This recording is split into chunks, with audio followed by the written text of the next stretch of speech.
Një shtëpi bari u zbulua nga policia në fshatin Laknas në rrethinat e Tiranës, ndërsa në prangë përfunduan 2 vëllezër.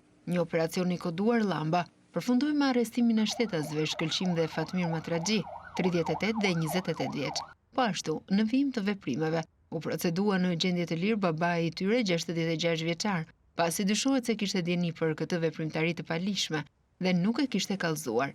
Në vijim të hetimeve është vënë në prangë edhe punonjësi i OSHE-s, shtetasi me inicialet EP 29 vjeç, në akuzën e shpërdorimit të detyrës, pasi dyshohet se ka favorizuar këtë veprimtari kriminale duke mos evidentuar lidhjen e palishme të energjisë. Nga burimet bëhet me dije se vëllezërit ushtronin aktivitetin e palishëm në katin e 2 të banesës trekatëshe, ndërsa të njëjtën veprimtari e kishin kryer edhe më herët.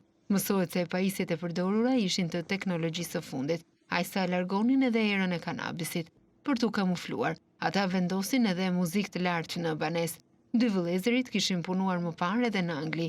Gjatë kontrollit në ambientet e vilës trekatëshe, në cilësinë e provës materiale, u sekuestruan 20 bim narkotike kanabis sativa, rreth 60 cm të larta, një sasi me lëndë narkotike kanabis të përpunuar, 5 llamba speciale për ndriçim dhe ngroje, 2 filtra për pastrimin e aromave, 3 ventilator freskues, si dhe pajisje të tjera.